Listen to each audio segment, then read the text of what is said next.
The house was quiet, as it always was these days. Emma sat at the kitchen table, her fingers tracing the edge of a blank sheet of paper. The morning sunlight streamed through the window, casting a golden glow over the room, but it did little to warm the icy silence that had settled between her and her stepmother, Clara. They hadn't spoken in months, not since the fight. Not since Emma had screamed, "You're not my mother!" and slammed her bedroom door so hard the picture frames in the hallway rattled. Emma sighed, her gaze drifting to the stack of unopened letters on the counter. Clara had been writing to her every week, slipping the envelopes under her door or leaving them on the kitchen table. Emma had ignored them all, letting them pile up like a wall between them. But today was different. Today, she needed Clara's help. The school project was due in 2 days, and Emma was stuck. It was a family history assignment, and she had no idea how to complete it. Her father was away on business, as usual, and her mother was gone. That left Clara, who had been married to her father for 3 years, but still felt like a stranger. Clara, who had tried so hard to connect with her, only to be met with cold silence. Emma picked up her pen and stared at the blank page. She didn't know how to start. How do you ask for help from someone you've been ignoring for months? How do you break the silence without breaking yourself? Finally, she began to write. Dear Clara, I know we haven't talked in a while. I'm sorry about that. I need your help with something. It's for school. I have to do a project about my family history and I don't know where to start. Can you help me? Emma. She folded the letter carefully and slipped it under Clara's bedroom door. Then she retreated to her room, her heart pounding. She didn't know what to expect. Would Clara ignore her like she had ignored all those letters? Would she be angry? Or worse, would she be kind and make Emma feel even guiltier for shutting her out? An hour later, there was a soft knock on her door. Emma froze, her breath catching in her throat. She wasn't ready for this. She wasn't ready to face Clara, to hear her voice, to see the hurt in her eyes. But the knock came again, gentle but insistent. Emma opened the door a crack. Clara stood there, holding a letter in her hand. She looked tired, her dark hair pulled back into a loose braid, her eyes shadowed with exhaustion. But she smiled, a small, tentative smile, and held out the letter. I thought it might be easier this way, she said softly. Emma took the letter and closed the door without a word. She sat on her bed, her hands trembling as she unfolded the paper. Dear Emma, thank you for reaching out. I've missed you. I'd be happy to help with your project. Your family history is important, and I think it's something we should explore together. Let me know how you'd like to proceed, Clara. Emma read the letter twice, her chest tightening. Clara's words were so kind, so patient. It made her feel worse somehow.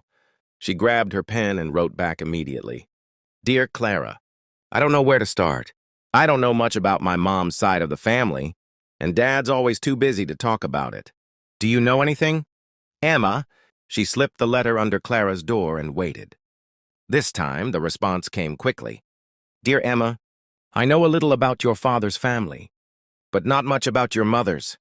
Maybe we could start with what you do know and go from there. Do you have any photos or keepsakes that might help? Clara. Emma hesitated.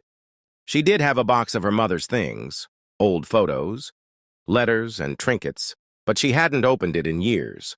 It was too painful. Still, if it would help with the project. She pulled the box out from under her bed and carried it to the kitchen table. Clara was already there, waiting. She didn't say anything, just sat down across from Emma and waited for her to open the box. The first thing Emma pulled out was a photograph. It was her mother, young and smiling, holding a baby. Emma.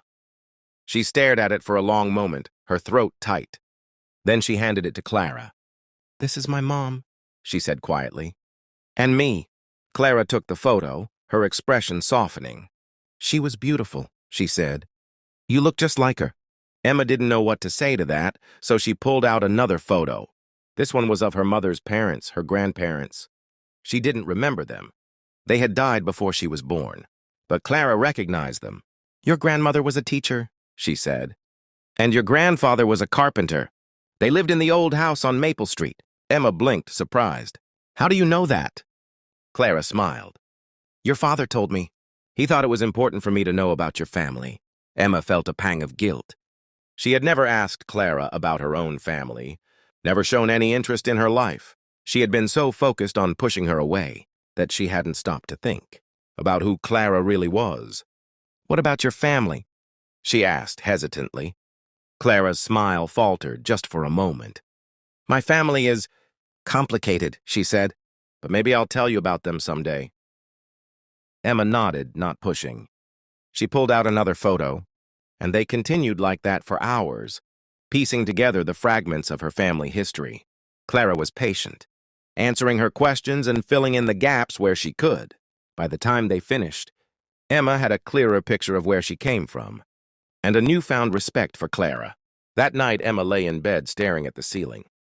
She couldn't stop thinking about Clara's letters, about the way she had responded with such kindness and patience. She felt a pang of guilt for all the letters she had ignored, all the times she had pushed Clara away. She got out of bed and went to the stack of unopened letters on the counter. There were dozens of them, each one addressed to her in Clara's neat handwriting. She picked up the first one and opened it.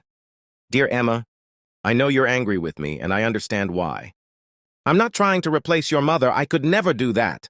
But I want to be here for you if you'll let me. I know it's not easy, but I hope we can find a way to move forward together. Clara." Emma's eyes filled with tears as she read the letter. She opened another and then another, each one filled with the same kindness and understanding. Clara had been reaching out to her all this time, and she had been too stubborn to see it. She grabbed a pen and paper and began to write. "Dear Clara, I'm sorry. I've been so angry, and I took it out on you. I didn't mean to hurt you. I miss my mom, and sometimes it feels like you're trying to take her place. But I know that's not fair.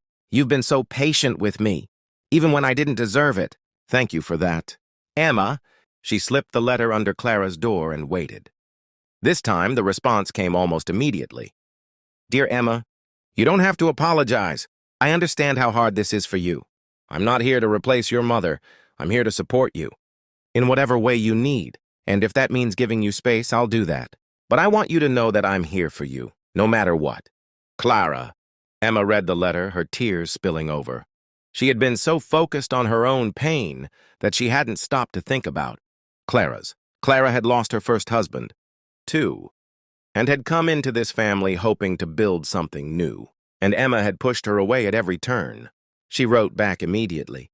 "Dear Clara, I don't want to push you away anymore. I want to try. I don't know if I can call you Mom, but I want us to be family. Emma." Clara's response was waiting for her in the morning.